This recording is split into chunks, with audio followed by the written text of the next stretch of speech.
Alors, donc moi c'est Madeleine.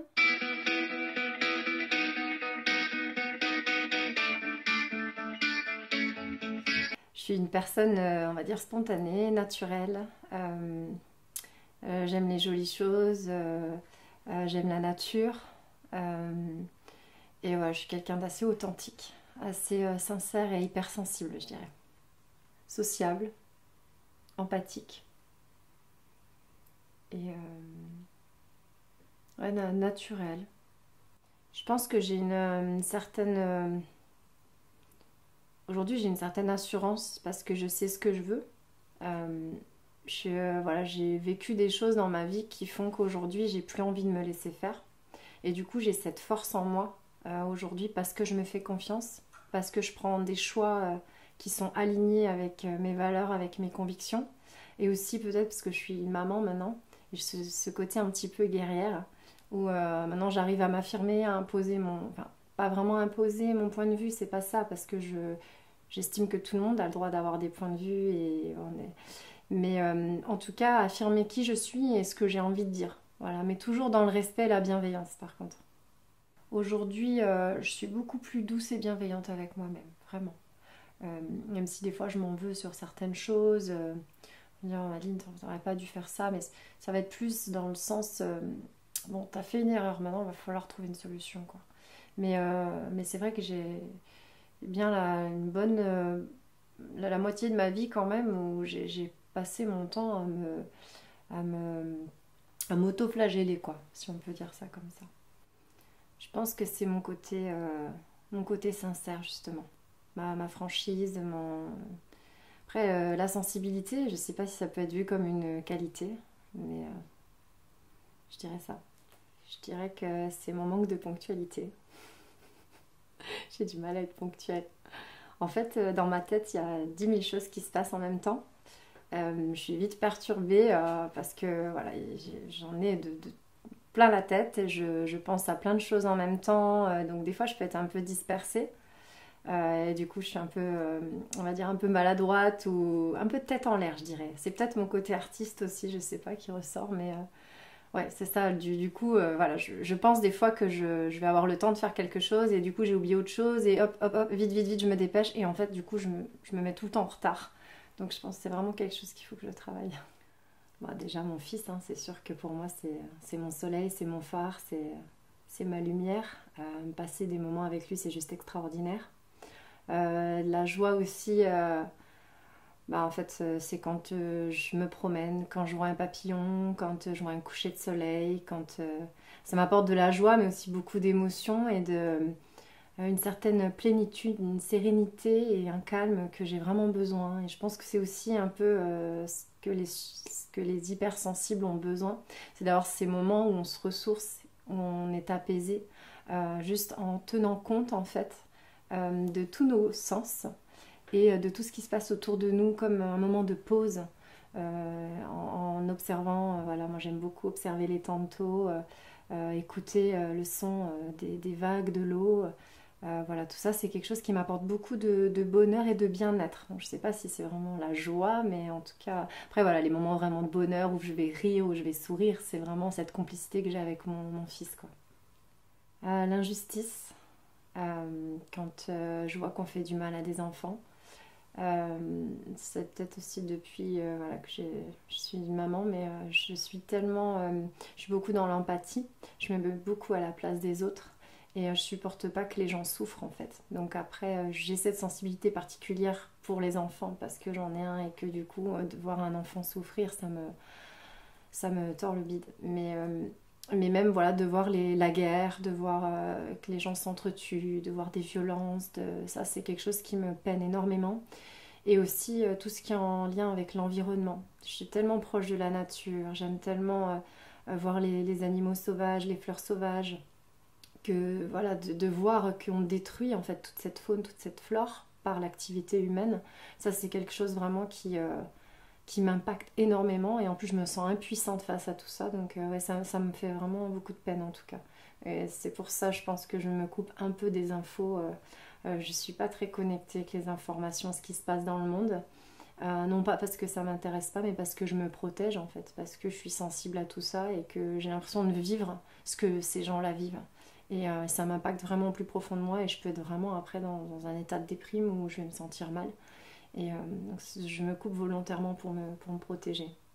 Ça va être genre un peu par rapport à mon enfant, mais ouais, ça serait de perdre mon enfant. Je supporterais pas. Après, la peur, ouais, je pense que c'est ça. La peur de perdre mon enfant, de pas savoir aussi quoi faire pour qu'il s'épanouisse. Je voudrais pas qu'il soit malheureux, je voudrais voilà, tout faire pour qu'il ne manque de rien et qu'il soit fier de sa maman. Et je crois que c'est vraiment ma plus grande peur. Sinon, je crois que j'ai plus peur de rien. J'ai envie de prendre ma vie en main et de foncer maintenant. Bah, c'est aussi ce que j'ai dit tout à l'heure, c'est l'injustice. Ce qui me met en colère, c'est de voir les gens qui se mettent en colère aussi. Je crois que je me mets rarement en colère en fait, parce que je relativise énormément. Et puis, bah parce que ça sert à rien, parce qu'en fait, quand on se met en colère, on vient justement aussi s'épuiser soi-même. En fait, c'est toutes les questions d'énergie. Et c'est vrai que la colère, en fait, ça nous épuise. Ça vient prendre toute cette énergie. J'aime mieux rester dans des choses positives et apprendre voilà, à relativiser beaucoup. Les gens qui sont malveillants avec les autres, ceux qui sont jaloux, ceux qui sont dans le jugement, tout ça, ça me met vraiment en colère parce que pour moi, on n'a pas de jugement à émettre parce qu'en fait, chaque personne a le droit d'être qui elle est. On est dans une société où il faut rentrer dans un cadre, il faut être dans un moule, il faut enfiler un masque pour essayer de plaire à tout le monde. Du coup, on s'oublie soi-même, on n'est plus, on est plus naturel, on n'est plus authentique. Et en fait, c'est vrai que j'ai toujours du mal à accepter ça. C'est d'entendre des gens qui émettent des jugements sur une apparence, sur un style vestimentaire, sur une orientation sexuelle, sur que ce soit tous les sujets en fin de compte. C'est notre perception des choses, c'est par rapport à notre vécu qu'on va émettre ces jugements-là, mais en fait, on ne connaît pas la vie des gens, on ne sait pas ce qui se cache derrière, et je pense que au fond de chacun de nous, on a quand même aussi des choses. On a de l'amour à donner, on a des choses en nous qui sont si positives. Donc même si on n'est pas aligné avec certaines façons de vivre, en fait, je pense qu'il faut être dans l'acceptation parce que c'est comme ça qu'on pourra tous vivre en harmonie sur cette terre. C'est d'être dans l'acceptation des autres. Et après, on a le droit de ne pas forcément vouloir passer du temps avec ces personnes qui sont différentes de nous. Mais c'est d'être dans l'acceptation, de se dire, bah ok, il est comme ça, il est différent, mais au moins il est lui. Et ça, en tout cas, c'est quelque chose d'important pour moi. J'en ai plusieurs, je crois. Déjà, mon plus grand regret, le tout premier, ça a été de rentrer précipitamment du Mexique, là où j'ai vécu 6 mois quand j'avais 18 ans. Je suis partie vivre une aventure incroyable à l'autre bout du monde. J'ai un peu sauté dans le vide parce que voilà, je partais pour la première fois de chez mes parents. Je suis arrivée dans un pays que je ne connaissais pas avec une langue étrangère, donc ça a été assez percutant. Mais en fait, ça a été une expérience vraiment très très enrichissante. Déjà parce que j'ai appris une nouvelle langue, parce que j'ai appris à aimer des personnes d'une autre culture et c'est tellement tellement enrichissant. Mais du coup, voilà, mon petit ami de l'époque est venu me rendre visite là-bas et en fait, c'était pas autorisé dans le règlement parce que je suis partie avec le Rotary Club. Et en fait, même si je soutiens pas forcément cette façon de voir les choses, voilà, on devait être un petit peu coupé de nos relations pour ne pas nous donner envie de rentrer. Mais au final, comme il est venu me voir, ils m'ont poussé vers la porte de sortie, quoi. Donc ça a été mon plus grand regret parce que j'ai manqué énormément de choses. Je devais rester 1 an, je suis restée que 6 mois. Et aujourd'hui, je regrette. J'aurais dû m'accrocher, j'aurais dû passer outre les jugements, justement, et me dire bah tant pis si on pense que je suis une mauvaise personne parce qu'il y a mon petit ami qui a voulu me rendre visite, bah moi j'ai envie de poursuivre l'aventure, quoi. J'ai envie de vivre encore toutes ces belles choses qui, qui sont à vivre. Et puis voilà, mon petit ami de l'époque exerçait quand même aussi un certain contrôle sur moi. Donc j'avais l'impression au fond de moi que j'étais pas libre de prendre mes décisions, de faire mes propres choix. Et donc je l'ai écouté parce qu'il me promettait des choses et que c'est une forme de manipulation. Mais donc à ce moment-là, je me suis pas respectée en fait. Quand je suis rentrée, que j'ai pris la décision de rentrer, je me suis pas respectée et surtout j'ai pas écouté mon intuition et ce que j'avais vraiment envie au fond de moi. En fait, j'avais envie de rester, mais je l'ai pas fait par rapport à tout ce qu'il y avait autour et par rapport à cette personne-là. Donc je me suis trop laissée influencer et ça je regrette aujourd'hui. Après il y a d'autres regrets dans ma vie. J'aurais aimé éviter de me séparer du père de mon fils. C'est vrai que à la base quand on construit quelque chose, qu'on construit une famille, on a envie que ça dure quoi. On a envie de faire quelque chose de, de concret et puis voilà, on achète une maison, on a un enfant, on a des animaux. Quand on construit un cocon familial comme ça, on n'a pas envie que ça s'arrête en fait. Mais voilà, on était arrivé au bout de notre histoire. En tout cas, moi, j'ai préféré voilà, y mettre un terme parce que, encore une fois, je me respectais plus dans tout ça et que j'étais en train de faner. Clairement, j'étais très malheureuse et donc il a fallu que je m'écoute.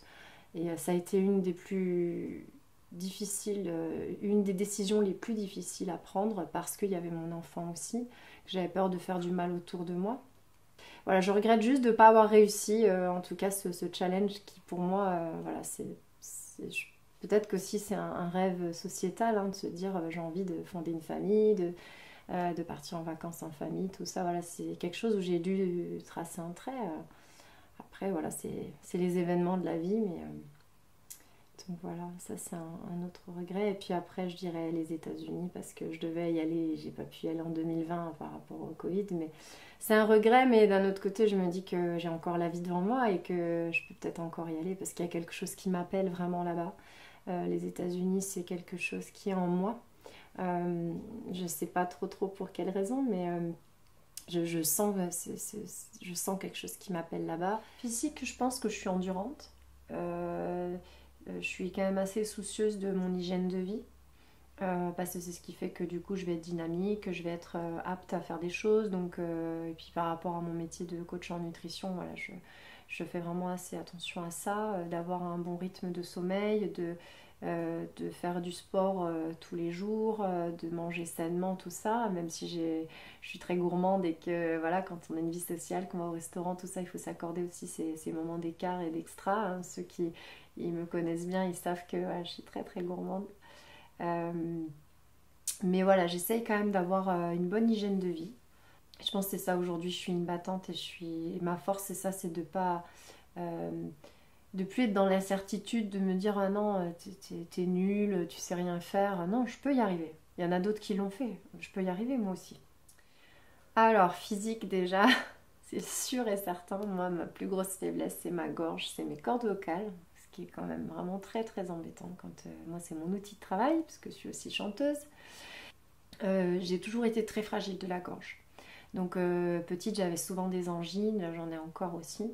Donc souvent je porte un snood, voilà, j'essaie vraiment de garder tout ça au chaud. Ça c'est vraiment une fragilité chez moi.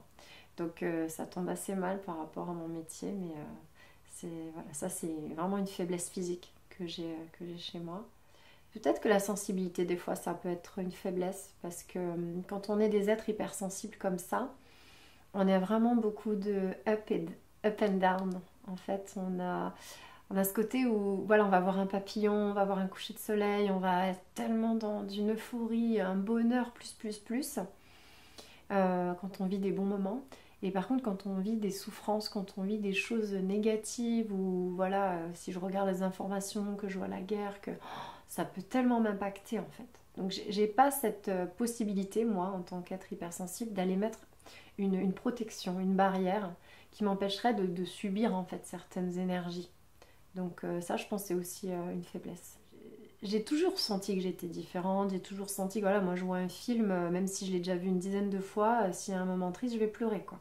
J'ai toujours vu que j'étais quand même sensible, mais en fait j'ai enfin compris, j'ai réussi à mettre des mots dessus vraiment en 2022 quand j'ai une personne que j'ai rencontrée qui m'a fait visionner en fait une vidéo sur YouTube d'une femme qui parle de son hypersensibilité tout en dansant. Et en fait, je me suis dit, ah oui, mais en fait, je suis vraiment comme ça. Et c'est bien de pouvoir mettre un mot dessus parce qu'en fait, quand on est des hypersensibles, bah, on se sent différent et on ne peut pas l'expliquer. Et souvent, on a des gens autour de nous qui veulent nous changer en disant, mais pleure pas pour ça, enfin, c'est rien. Ou alors, oh, mais tu prends tout mal. Et du coup, bah oui, on passe pour des gens susceptibles, etc. Mais non, en fait, c'est parce qu'on ressent tellement les énergies que oui, ça nous impacte, en fait. Mais les gens qui veulent nous changer ou nous dire ce genre de choses, bah, c'est comme demander à quelqu'un de changer la couleur de ses yeux, en fait. C'est ancré en nous, ça fait partie de nous. C'est une caractéristique de nous. Et donc, il faut qu'on apprenne à vivre avec. Et donc, il y a un côté positif et un côté négatif à ça. Alors déjà, souvent, je travaille quand même parce que je crois que je suis une hyperactive aussi quand même un peu comme ma maman. Euh, Surtout que j'ai 5 métiers à la fois, je crois. Voilà, j'ai le métier de maman, j'ai mes 2 activités, donc j'ai très peu de temps vraiment où je ne travaille pas. Je suis aussi beaucoup sur les réseaux, ça c'est vrai que téléphone portable, des fois si on pouvait ne pas l'avoir, ça serait bien. Mais du coup, voilà, j'en ai besoin aussi pour communiquer et pour mes 2 métiers. Mais si jamais je m'accorde un moment de pause, je vais me ressourcer en nature. Vraiment, c'est un moment pour moi et je vais être un peu dans un état méditatif où je vais prendre conscience de tout ce qui m'entoure.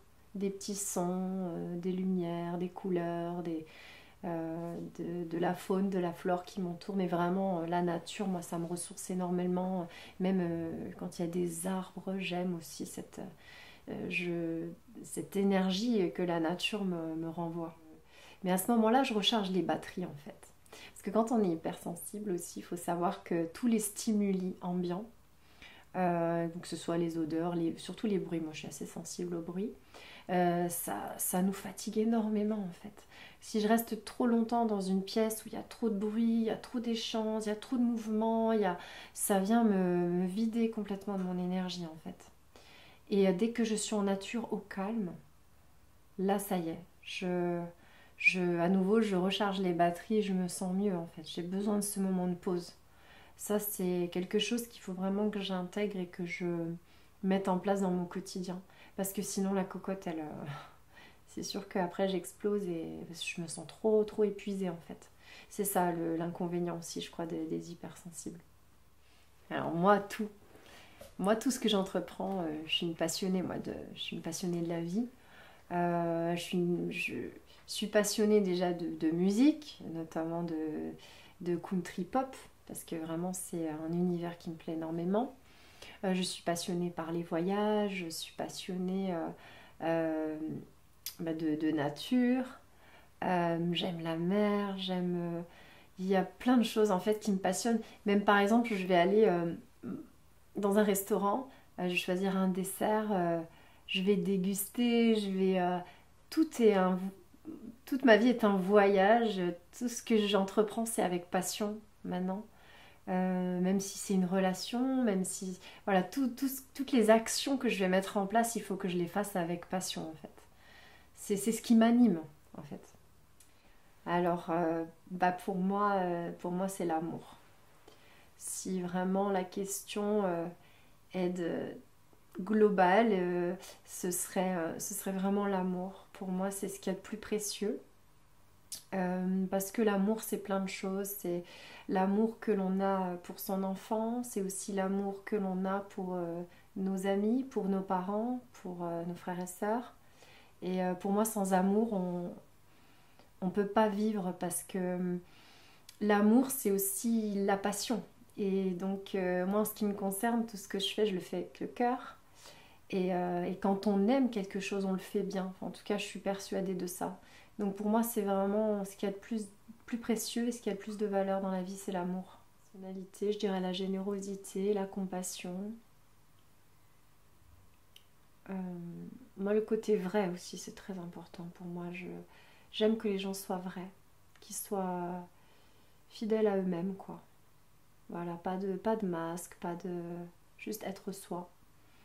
Et être gentil. Les gens qui sont gentils, qui ont le cœur sur la main. Alors, pas être trop gentil non plus, mais les gens qui aiment prendre soin des autres, quoi. Et se sentir utile aux autres. Ben, c'est les gens qui mentent, c'est les gens qui sont malsains, c'est les gens qui manipulent les autres pour obtenir des choses. des personnes qui jouent un rôle, les personnes qui sont violentes évidemment, qui parlent mal, qui se mettent en colère pour rien, qui sont les gens qui sont négatifs aussi. J'ai beaucoup de mal avec ça.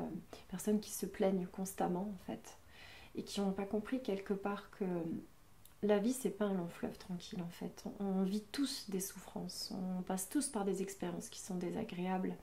C'est ce qui fait qu'on est nous-mêmes, c'est ce qui fait qu'on grandit aussi. Je suis plus pour, voilà, pour soutenir ces personnes qui sont dans la positivité et des fois je trouve qu'il y a des gens qui sont extraordinaires parce qu'effectivement quand on vit des souffrances vraiment extrêmes, hein, la perte d'un enfant ou la maladie, ou là on se dit ah ouais, moi je vais relativiser quand même un peu, mais ces personnes-là, bah souvent c'est ces personnes-là dans la douleur qui sont très positives, qui sont rayonnantes, qui sont lumineuses et je pense qu'on devrait prendre exemple sur ces gens-là.